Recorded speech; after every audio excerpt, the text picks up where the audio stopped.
here we are with Eric Doctor, who is really a doctor when it comes to working with us with our magnetic personality finger puppets that we've been designing with them to highlight Medal of Honor recipients. And so we've got Eric here. We want to talk about his career, how this is involved with what we do. We're really excited about this launch of our America 250 project. And so, Eric, can you please tell me what you do as a senior designer there at Unemployed Philosophers Guild?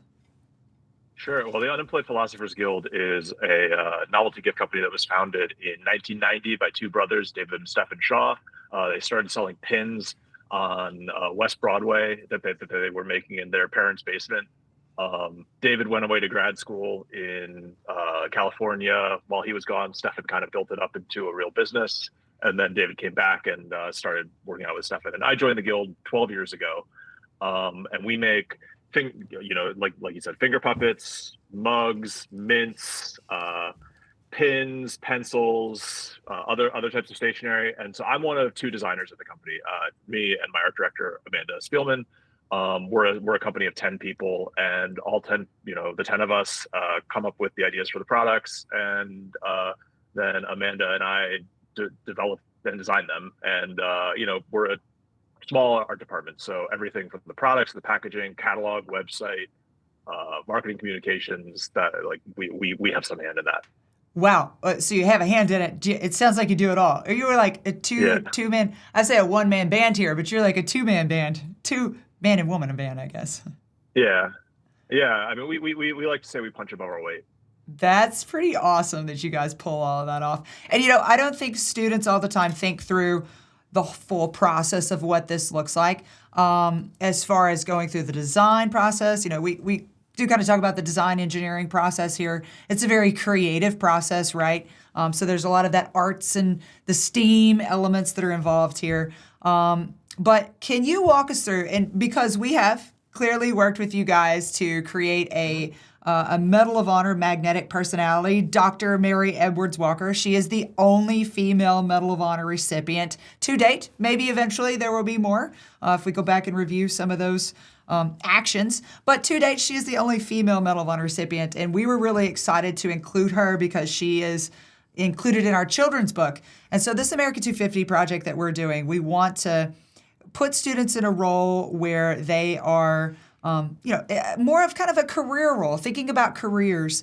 What brought you to a career like this? And also, what else is entailed with this? I know you kind of mentioned the marketing and some of the things that you guys have a hand in, but what does this process look like? Clearly, we've got a pretty decent idea now that we've gone through one of these. We're working through two, and we'll talk about why those are on pause here a little bit later. But what does this process look like for you on your end? And then we can talk about what it looks like for us on our end, because part of this project that we are launching, students will be creating their own finger puppets and having to think through that full design process and what's involved with that, the research, all of those things. So can you kind of lay it out for us, what it looks like on your end, and then we can kind of chime in on our end too? Sure.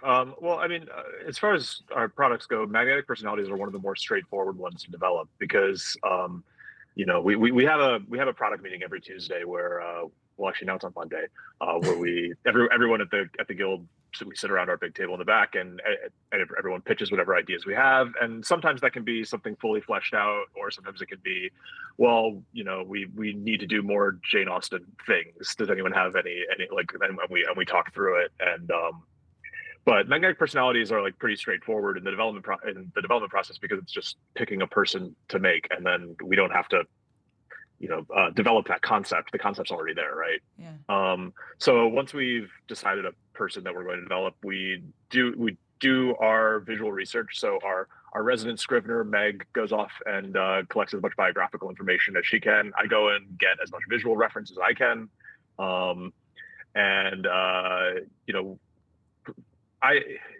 it's really just putting together a caricature of this person that's going to translate to flesh. It sounds like my dog's a little upset about me talking to you right now. I used to do these little like thumbnail caricatures of my classmates in high school, like in the margins of my notebook, like trying to just in like a little inch high portrait, uh, get like a little portrait of them. And that's kind of what you're doing when you're putting someone in a finger puppet, because there's only so much detail that you can capture with the embroidery on plush. And so it's like, how do we get the shape of the eyes just right? How do you get the proportions of the face just right? And so once we have a drawing, we send it off to our manufacturer. A couple weeks later, they send us back a sample. You know, they figure out what fabrics they can source, what and they put together a sample, and we say, okay, well, move the eyes here, move the nose here, make these little changes, and then usually we get it right on the second time. Although, like, sometimes it's taken up to I don't know, 5 or 6 attempts to get it right. Wow. And sometimes we abandon it. Oh.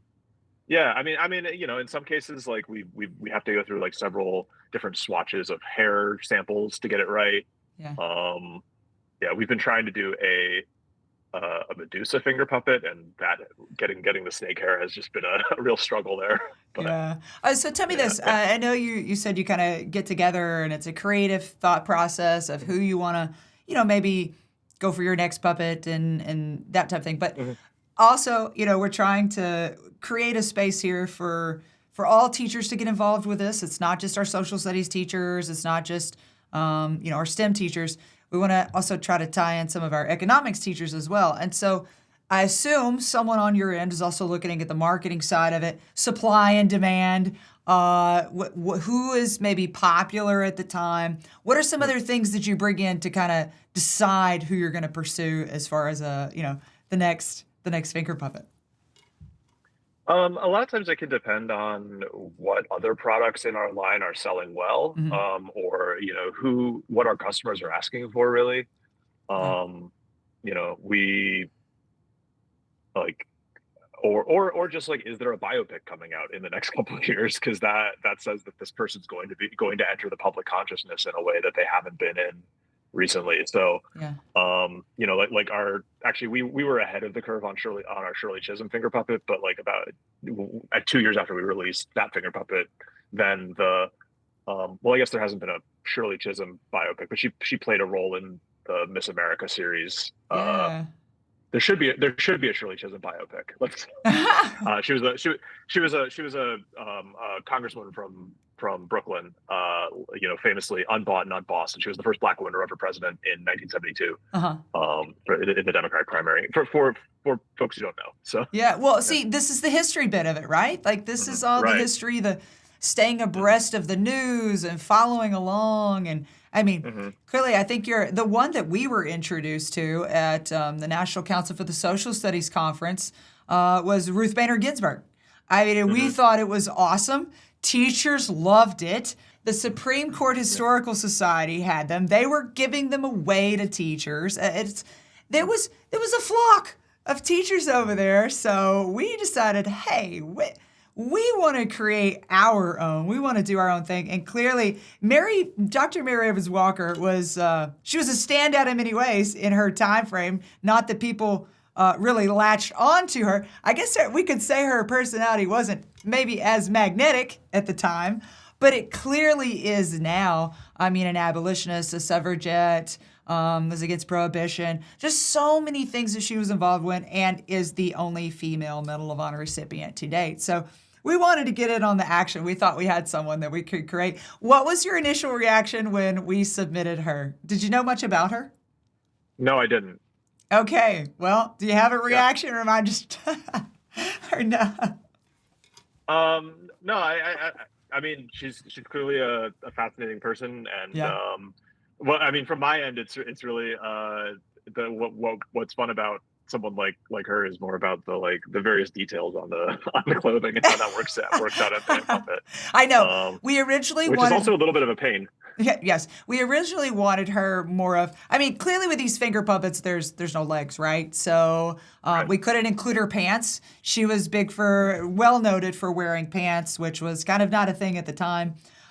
So we couldn't add that. So our Yeah. first visual of her, we were like, no, Oh wait, no, no. I remember. I said because we tried we had a couple different versions Yes. initially, right? And Yes. with like different styles of clothing Yeah. because she in her especially in her later life she like dressed in pants, Yeah. dressed in like male formal dress essentially, Sure. Yeah. and Top hat, yeah, cane. yeah, So yeah, yeah, when it came, we were like, I don't know if that captures. So then we went with the yeah. younger version of her to when she would have been, when she would have Mhm. received the Medal of Honor. So I think it does well, and it also fits well with our children's book. This is what she would have looked closer to. So we Yeah. were very pleased with these. We were excited about them. They've been fun. They've been I don't say talk of the town, but it's clearly been a talk amongst our staff for a bit. We get really excited about them. Mhm. So anyway, we want students to consider all it takes to write these. Clearly, you've said there's some research that goes into it, right? You got to get down to like Mhm. what did the uniforms look, and we've been pretty particular on the ones that we've worked through for Desmond Doss, for Alvin York, that are kind of I don't say on the back burner, but we've had to pump the brakes as of right now. We're recording this in May 2025. I know this is all coming out this fall with our students, but we've had to pump the brakes for a certain reason on those. But it takes a lot of research, it takes a lot of time. Scott on our education team put in a lot of time for the historical photos that we specifically wanted to use. We try to be as accurate as possible. I think you guys do too. Like that's important to you. You Mhm. want an Oh yeah. important and authentic representation of who these people are. And you also want to be obviously respectful of who they are. And you want to capture their spirit, capture who they are, but still keep it in a fun thing for students and for kids who come through. And the amount of time that it takes to narrow a bio down to 65, 75 words. That's Mhm. huge. I mean, how do you tell a life story in 65 to 70 words? So it really makes you think about, synthesizing information and putting that down on a little tag. And here it is, on a little tag to tell this bio. So can you speak? I know I've kind of talked here for a second, but can you speak a little bit to what it means? Like, first off, who you're working. Not you don't have to tell specifically who, but obviously you're outsourcing this design to someone to create. So what that looks like for you. Maybe what the process was of locating someone to create this, because students will be creating it on their own, but I want them to think about, if we're thinking about this as a career, maybe later down the line when they are creating their own products in some other way, it doesn't have to be clearly finger puppets, but something else Mhm. that they're creating down the line, what that looks like to maybe outsourcing that production, what that is, and all the economic side of it. I know we're now here with a new administration, the Trump administration. We've got different tariffs going on. What does that look like for you when you're outsourcing to another country, and how do those types of things affect you? Yeah, well, I mean, in terms of locating a manufacturer, we've had a relationship with our puppet manufacturer since before I started at the guild. Mhm. So I can't really speak to the process of searching for the manufacturer. Um, we've tried to move some production stateside in some of our product lines, but there's challenges to that just because of where not most people assume it's the cost of labor. It's actually just the manufacturing capabilities and the fact that a lot of times what has to happen is like you have to source one factory for the production of this aspect of the product, and then another factory for this aspect, and then another factory to do the packaging, and then another person has to put it all together, and that ends up not only making the production process uh, really long, but also expensive. And so I think the puppets are definitely one product that we couldn't manufacture in the U.S. because the textile market just doesn't exist here the way that it does in China. Mhm. Um, so, um, but sorry, I feel like I've deviated from the question a little No, bit. you're good. That's it. That's exactly what I want. Okay, So the yeah, manufacturing process, you've clearly had to outsource it because, by the time you piece all those elements together, I'm sure it's an exorbitant price, and who's going to be able to pay that? And right, how can you, clearly you guys want to make a profit. You wouldn't be making your product just for free, right? So you need to make a yeah. profit, but it needs to be at a level to where the consumer who's wanting it can actually pay for it, right? Yeah, I mean, typical calculation is that like the retail price should be at least four times the cost of manufacturing, Hmm. because you want to sell to wholesalers for twice the price of manufacturing, Right. and then your wholesalers want to sell it to their retail customers for twice that.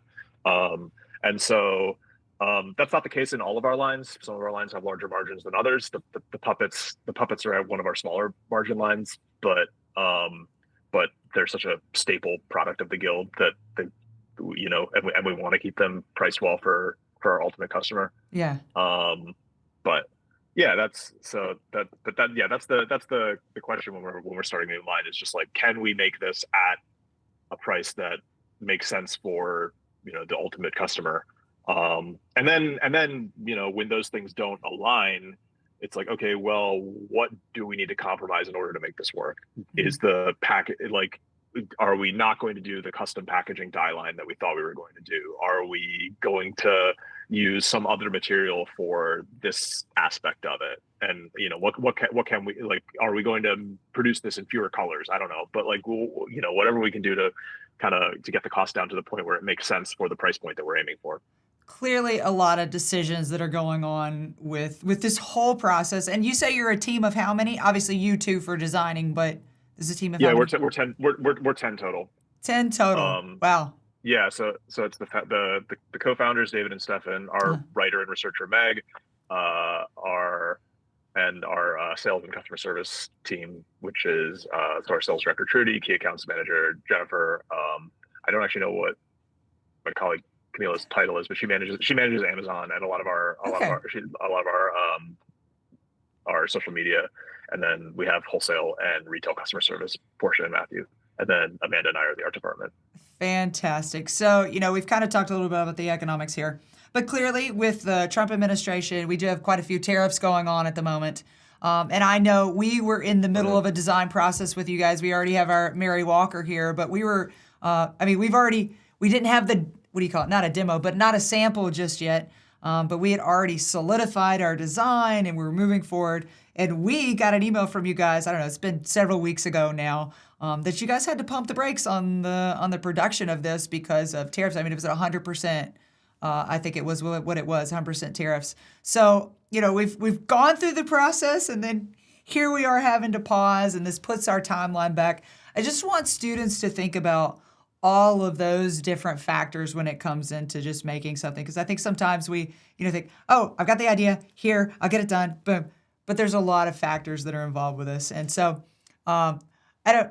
I guess I don't know exactly what my question is, but can you maybe elaborate on what that was for you guys on your end, as far as hearing about the tariffs, what that meant for you, why were you making those decisions, and then maybe you had to clearly stop production with us, but were there some other productions that you were having to stop as well?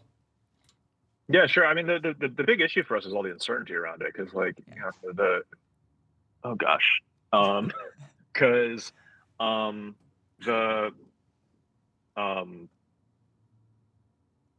yeah, I mean, I think that like with the finger puppets, there's such a small margin uh product to begin with, that like any additional cost on top of it just makes it no longer make sense. Yeah. Um we're hoping that eventually the tariffs settle at a lower rate.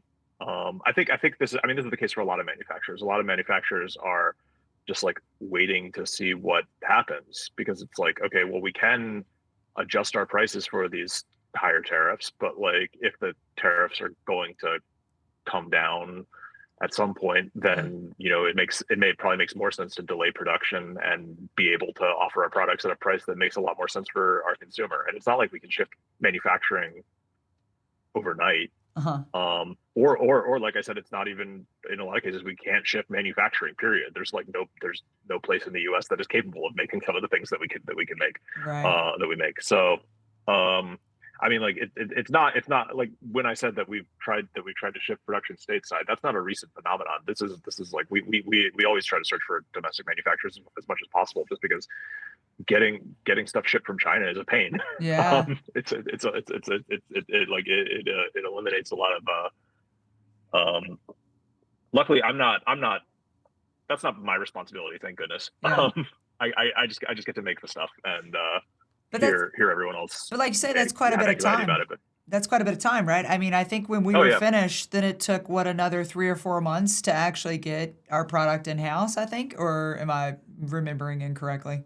yeah. Well, that I mean that really depends on yeah, exactly. So that depends on like the shipping. Hmm. Like you don't want to ship only 800 finger puppets Right, from right, right, China. right, You need to fill a container, hmm, right, in order for the economics to make sense. right, So it's not it's like yeah, we might have your finger puppets finished, but yeah, we need to wait until we have another like a whole purchasing order of finger puppets and maybe some of our other products as well that we can put together yeah. in a single container for that shipping to make sense. So it's not rather than just getting them as soon as they're ready.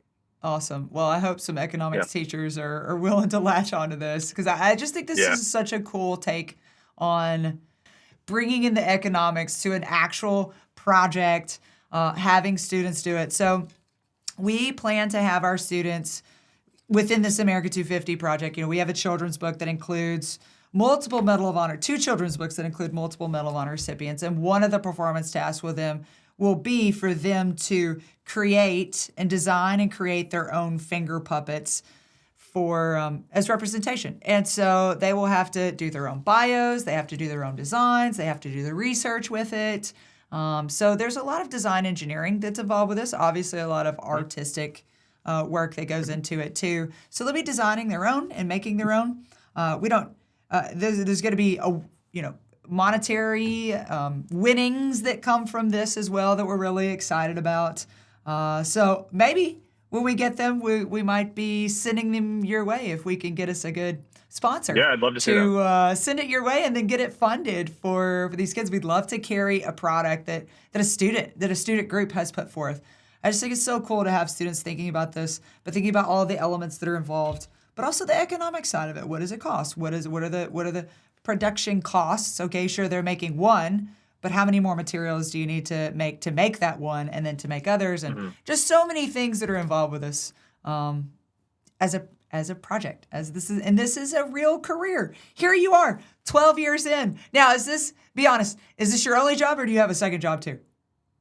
Oh well, so the guild is my day job. I'm also a teacher. Oh, I you're teach a teacher. yeah, I teach typography at Parsons School of Design Wait, you teach what? here in New I'm York. sorry, I didn't catch that. Typography, He teaches typography. So I typography. yeah, yeah. So I've been teaching also for about 12 years. And then Wow. I pick up freelance work here and there, but I that's not the it's not a core part of my my day to day. Yeah. The guild has been my bread and butter for the last 12 years. That's awesome. And that's something too that I don't think students fully think through. Maybe they do, I could be wrong, but Mm. that you could go a career path, but you can still pursue other things, generate funding off of. If it's a creative passion that you're interested in, you could still have a side job. Like you could still, do other things that you want to do and bring in additional funding and still have fun with it. Find your flow, find your, piecemeal your career if you want, if that's what you want to do. And, sometimes I assume you can do this job not just from home, you can do it from anywhere, right? Yeah, I mean I mean we had to do it from home obviously during COVID. Yeah. And we were really happy to get back in the office just because, even though the actual like act of designing can be done solo, like it is still a social job, right? You still Yeah. need to show people what you're doing. You still need to talk about what you're doing. So we were really happy to be able to get back together. We're only home 2 days a week. We're in the Okay. office 3 days a week. All Yeah, right. and That's pretty cool. yeah. Oh, that's Mhm. awesome. What are some of the frustrations that students who take aboard this performance test, this project that we're launching here for America 250 and designing and creating their own finger puppets, what are some of the frustrations that students may run into that you and your team may have experienced in this design kind of engineering creative process that they need to consider because they will be in, could be in duos, could be in teams, will present the specific, layout, student count number that will be in every team. But what are some of the frustrations that your crew has run into that they may run into when they are in this process? Well, I think when you're doing any kind of creative work, there's always that like gap between your expectations and your ability to execute, right? Oh, right. And and there's always this period you go through where you're not happy with it and you can't figure out exactly why or what to do about it. Like I know when I was working on our Mr. Rogers doll in particular, Yeah. that was one where I just like could not get his eyes right. He has these kind eyes that as a kid who grew up on Mr. Rogers, it was really important for me to get right. And um, the limitations of the form made it really hard too. But yeah, I showed it to my colleague, to my art director Amanda. I was like, what am I missing here? And she's like, I don't know, this looks more like John Hamm's than than Mr. Rogers right now. Uh, I'm like, okay. Um, I don't remember what I did. I just kept working at it over, like went through probably 20 different iterations of his face before finally getting it right. yeah. Um, but like, I don't know. Well, one place where I got stuck was our Orson Welles puppet. We were doing like the puppet was going to be old Orson Welles, right? Like fat bearded Orson Welles, as opposed to young Orson Welles, like Citizen Kane era. Um, but like I couldn't. I just like he just looked like a generic bearded guy. I couldn't figure it out. And so what I wound up doing was I drew young Orson Welles first, and then I gave him a beard and like aged him up and gave him some weight, and then it looked like old Orson Welles. So sometimes it's just finding that like creative workaround to finding a different way into a problem. Yeah. I mean, there are like multiple stages of the creative process, right? So like I'm talking about the execution stage, but like the conception stage is usually where people run into frustration, which is like, how do you come up with an idea? Uh-huh. I think that's the hardest part for most people.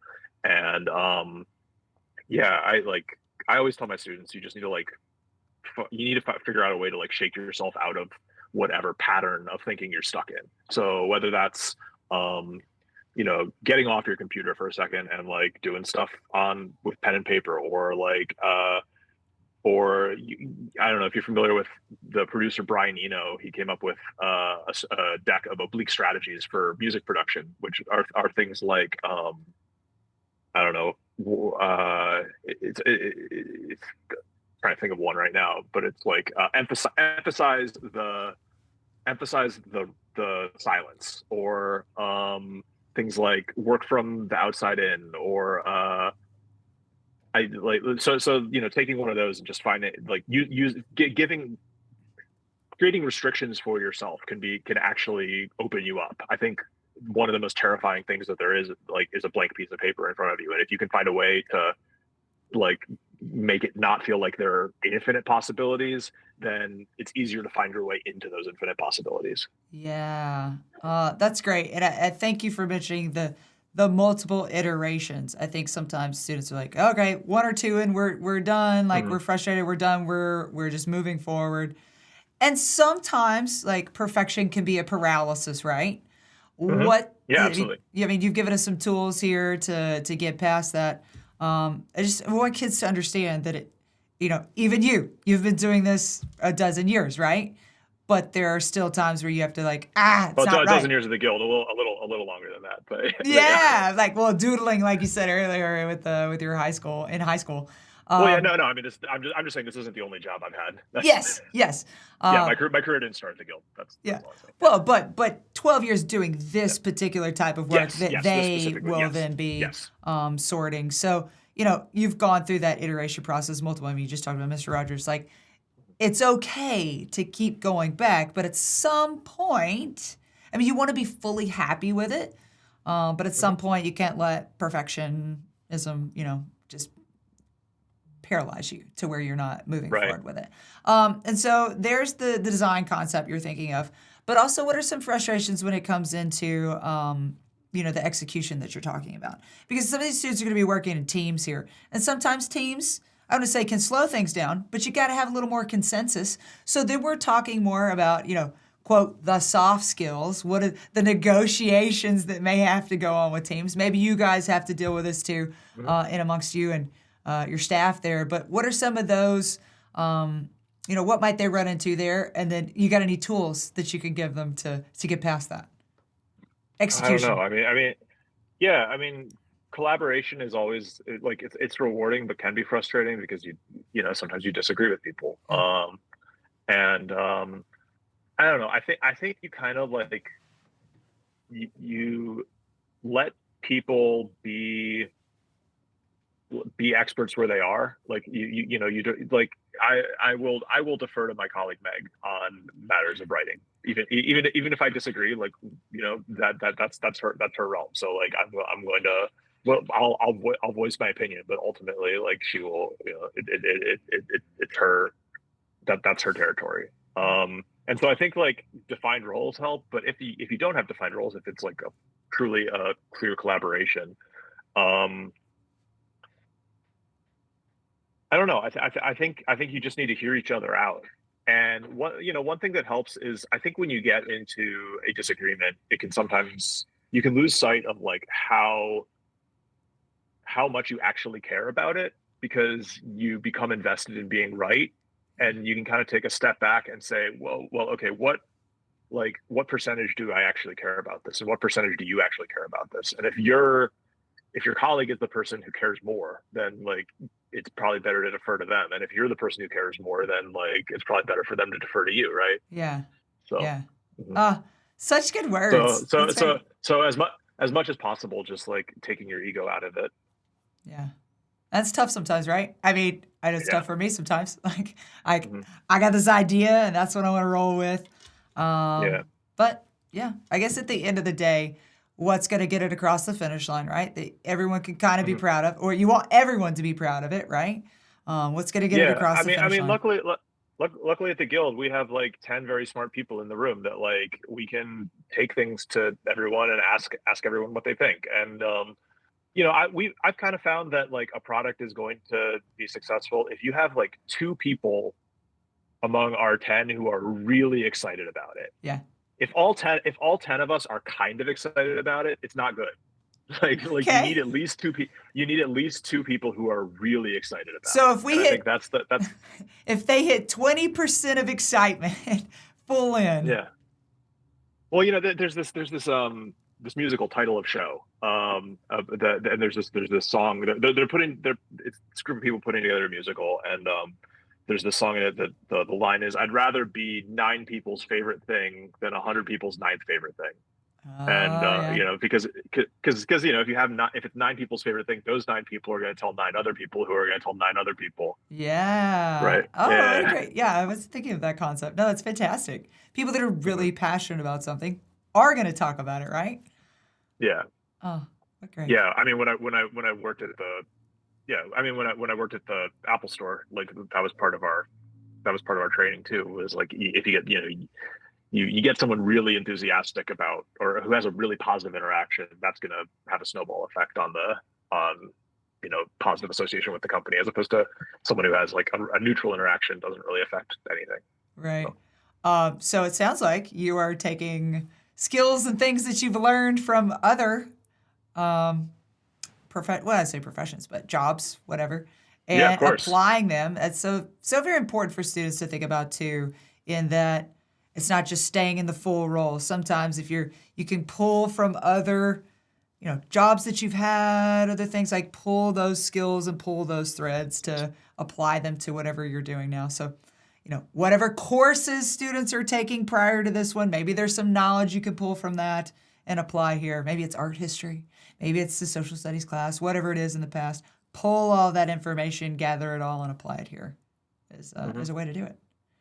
Yeah, I mean that's my favorite thing about design and working at the guild is like you get to become a temporary expert in something. um and you get to engage with a lot of different fields. Like a really good designer is someone who cares about more than design. Yeah. um so Oh, awesome. yeah. Scott, anything else? I mean, one other question. You Scott guys does have have. another. That was a rock star question, Scott. I Okay. appreciate it. So writer's block is pretty ubiquitous across Ooh. all fields. I think media, I'm sorry, can you hear education. him? Yeah. Okay. Oh, so I don't Okay. have to repeat, or do I? Should I repeat? Okay. So writer's block is ubiquitous across all fields: media, education, design, academia.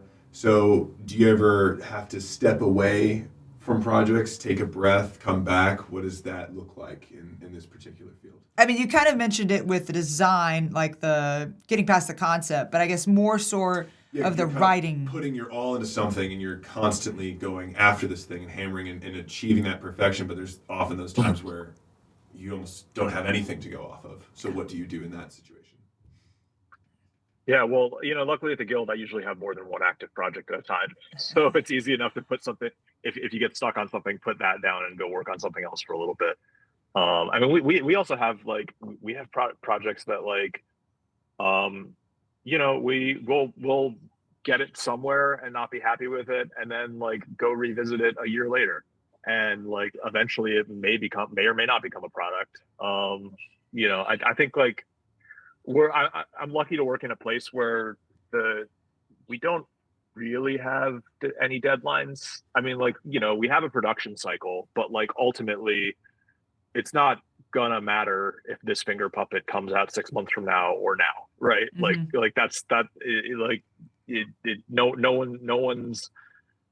No one's lives are going to be lost. No one's going to be actively harmed. Maybe we'll make a little less money, but that's not. It's not a.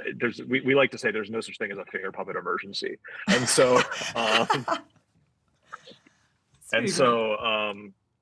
and so yeah, I actually think that time and space are really important for good creative work. I mean, sometimes a deadline is the best motivation too, though. So Uh, I don't know. just great. Guys, is there something I should have asked that? I mean, I know you're not fully privy to what this entire project is here, but is there something I should ask that you think I should? Because you're the you're the creatives here. I was going to say, just going really general, when it comes to advice that you would give to a kid who's considering entering a creative field, I feel like it's an increasingly crowded space, and it's also one where there's sort of a myriad of nonlinear paths to get to, where you're going. So, what would your advice be to someone who is looking to get into a creative field in general, and maybe you can even drill down into specifically design and what you do? Yeah. I mean, I think that most successful creative professionals that I know took a nonlinear path into it. I personally, I found my way in through journalism. I worked on my high school newspaper and thought I wanted to be a journalist, but figured out that I liked laying out the paper a lot more than writing it. But it didn't occur to me that the people who laid out the paper were different from the people who wrote it. I just it took me a while to realize that graphic design was a separate thing that I could pursue. But even then, even from once I started pursuing design in earnest, there's any number of paths you can take, and I think that anyone pursuing a creative path, you just need to follow your own interests. And I think that if you make things that you enjoy making and are proud of making, and then show them to people, eventually that will lead to you be getting paid to make things that you enjoy making and are proud of making. I think that a lot of times people try to cater themselves to what they think the market wants, but when you do that, you're going to end up behind the curve because you're responding to what's out there already rather than following rather than creating a need. And so just pursue what you are interested in and show it to people, and hopefully good things will follow. Yeah, reactive rather than proactive. You need to do your own Yeah, thing. exactly. And find your niche, right? Find what Yeah. makes you special and what your talents and your skill sets bring to the table that nobody else really knows about or has seen, right? Yeah, but what can make you unique can be not necessarily a specialization. It can be how you synthesize a lot of different things together. Uh-huh. I mean, for me, the way I got part of the reason I wound up at the guild was, I am a good and talented designer, but I'm also I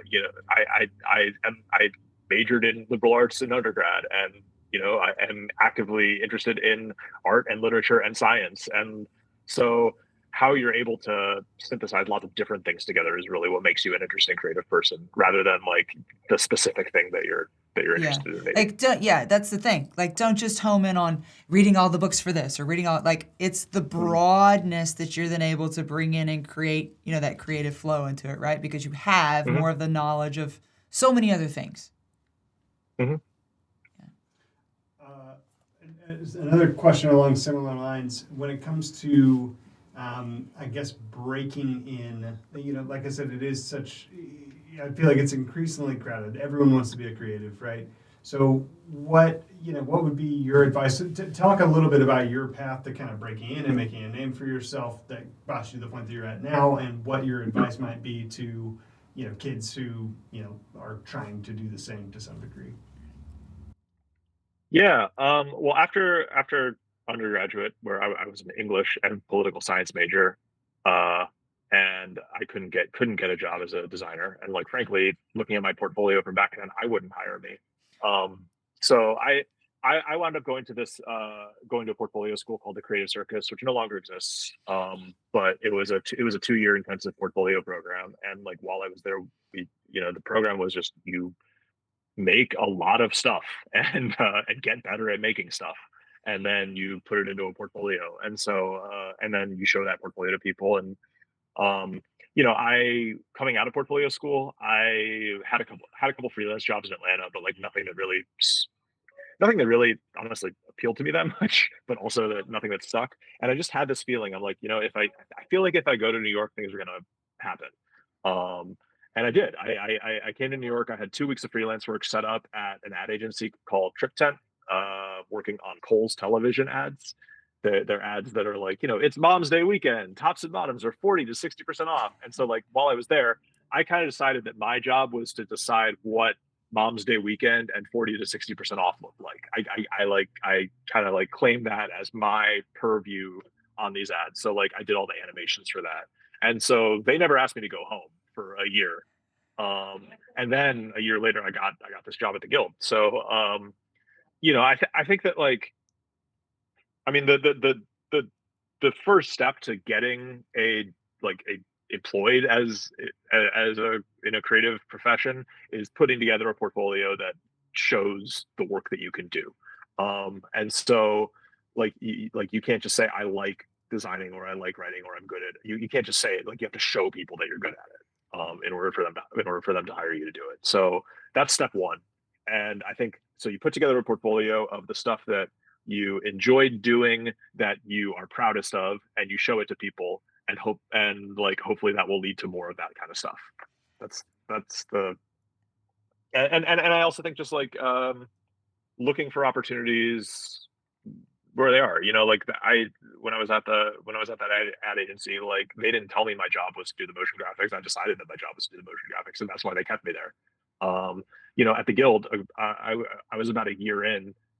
We had a freelancer doing our finger puppets, and I said, "Hey, I'd really like to take a crack at these." And so, and that's kind of, and now I'm arguably one of the world's leading experts in plush caricature. So, um, Awesome. Like, and that's the thing too, right?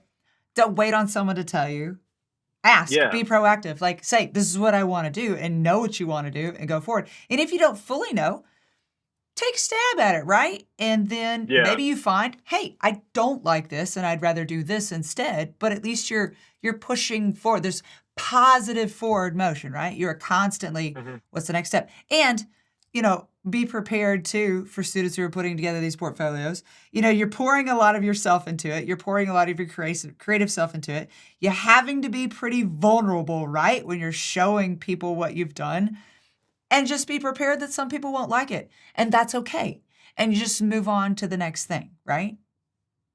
yeah. I mean, that's a big part about like not just being a creative practitioner, but a creative professional is like understanding how to depersonalize the work a little bit. Mhm. And like and not that not I mean it is all personal. Like I don't think it's possible to make great work unless you're investing yourself in it personally. But like um you know I think like a lot of times when beginning creatives, my students for sure, like showing work, the initial posture when you're sharing work is to clam yourself up and become really defensive about it. But like when people are sharing criticisms, they're doing it to help you. Yeah. and to help you become better. And so I think that like becoming open to those criticisms is a really important part to developing as a creative practitioner. And you can still have your passions and convictions, right? Like you'd still say, Oh yeah, of okay, course. I can take this feedback. I can apply some things. I don't have to apply all because I feel like I need to still go in this direction. So playing off some of your intuition, right? It's not like you have to completely change on what people tell you, but also being receptive to what they do have to tell you, right? Is important. Yeah, of course. Last one. Luke's got another one. I knew it. Yeah, Luke's the creative over here. Eric, I promise you, I'm gonna send you something. Like this, I'm taking up so much of your time. I think you'll have to send my dog something. He's Oh, pretty upset that I'm I- still talking to you. a nice treat. Tell us what treat he likes best. He or she? I don't know. Yeah. And He- then okay. Vector. Vector? Oh, Yeah. especially for a designer. Yeah. We will certainly send Vector a treat, a massive bone. I've seen him at Tractor Supply. Maybe I should pick one of those. Might take him a good year to get Oh to yeah. him. Well, oh gosh. Yeah. So my fiance is from Iowa. Uh-huh. And like when we took Vector to visit, like with us when we visited her mom, we took him into the Tractor Supply store. It was that was quite. He was pretty excited to be there. All right. Perfect. Okay. Well, one's in the mail. Okay, so last question I'm struggling to remember now. Oh yeah, okay. So the little anecdote about you moving to New York, and I would say that was you taking a risk, right? What do you think that says? How does that speak to taking calculated risks as a creative when there are so few linear paths into what you want to do? Oh gosh. I don't know. I mean, I think that like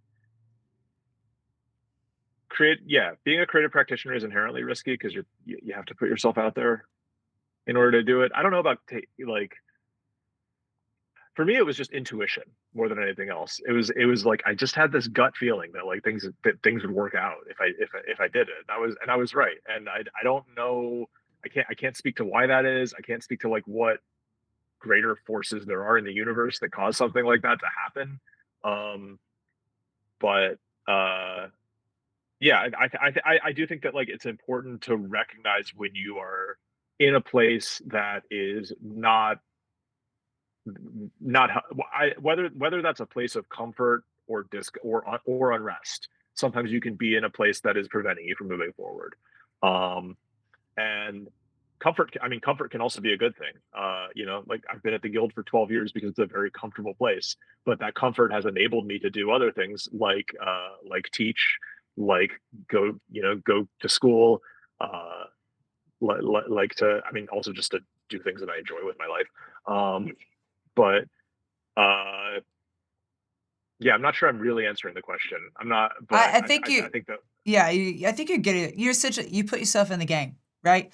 But you had this intuition, like you knew where the game was. You weren't just going to sit on the sideline, which could have been wherever you were before. yeah. Like I you mean, knew. sorry.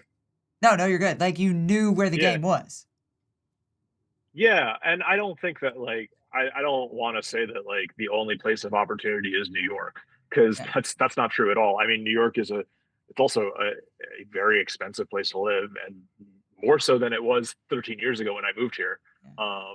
And so like I think that that's it's a tough place to be when you're starting as a creative practitioner, but like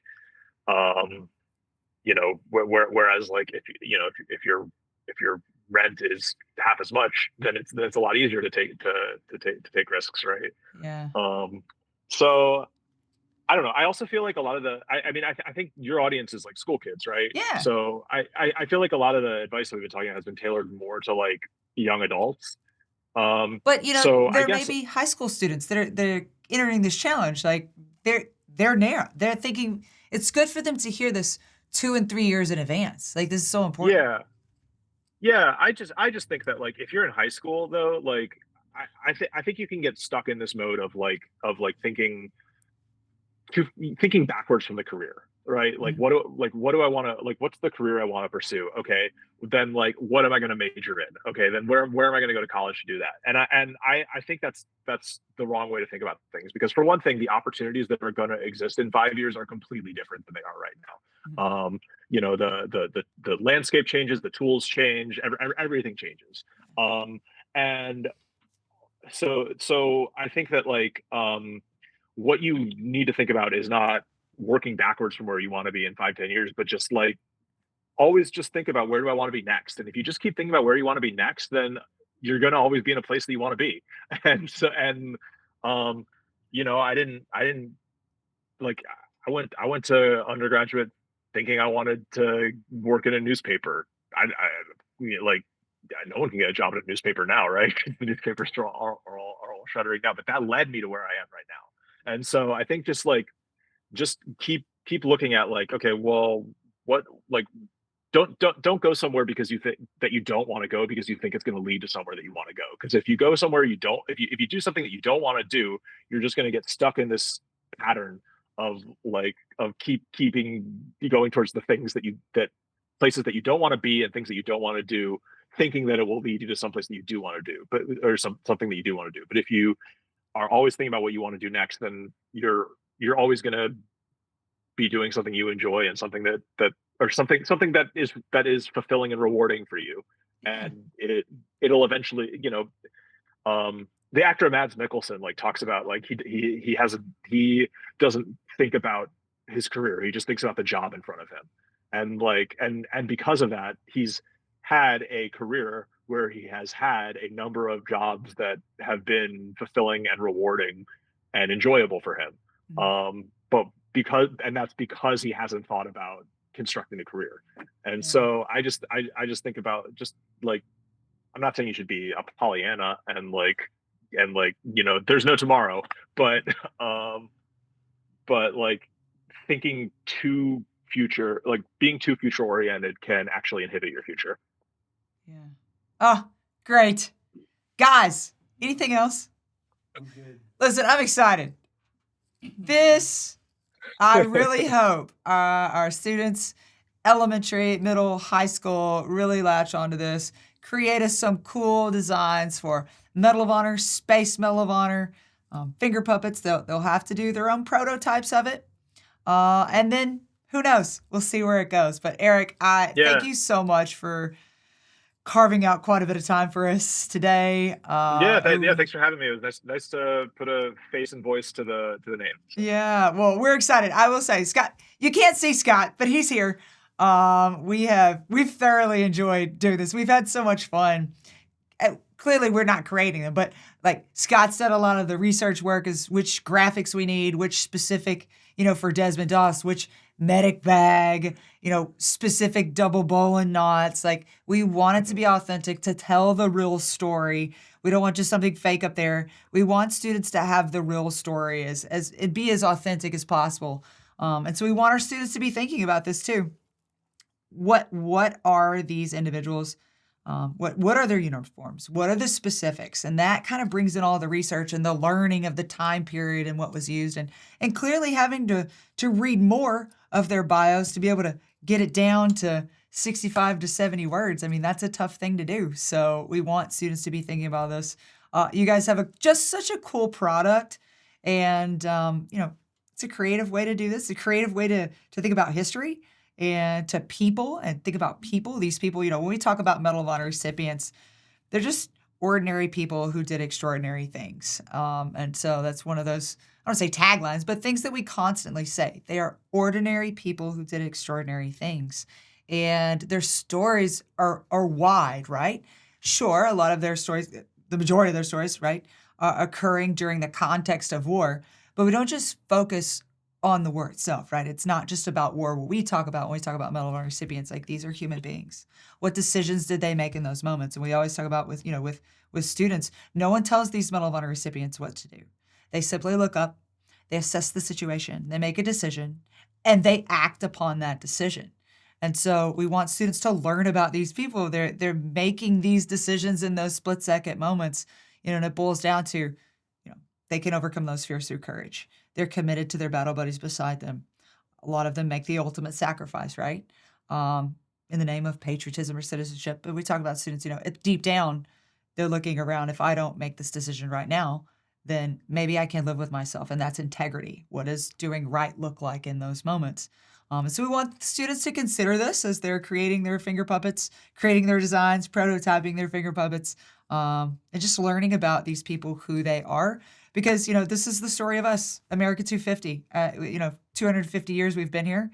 Hopefully we make it another 250, but it starts right now with us learning about the past, being a part of the present, and making better decisions so that we're setting people up in the future for better situations. And that's what we want students to pull from this project, and just learn a little bit more about these Medal of Honor recipients and Space Medal of Honor recipients who've done just awesome things. And maybe that's a career path that they want to consider too, in so many different ways. Because these Medal of Honor recipients, they come home, they venture out and have so many other careers. So what other pursuits do they have? Not just for them receiving this medal, but what else have they done? And we want students to think about that too. So anything else? Eric, you've been fantastic. Oh my gosh, this has been fun. This was supposed to be a 2 to 3 minute video, and it is now turned into a clearly recording of a minute and 1 hour and 8 minutes. So this is going to be longer, everybody, than what we envisioned. I'm happy to pay for whatever it is, because this is going to be fun. I think this is going to be fun. Okay, anything else? I'm good. They're done. They're saying, shut up, Miranda, get off camera. Eric, thanks so much. Really appreciate it. Hey, I'll email you, but send us an address too where we can, Vector gets his bone, and we'll get a thank yous from us here. All right. Thank you all very much. Thanks, Eric. Thanks, Eric. All right. Enjoy your weekend. Okay, You bye. too. You too.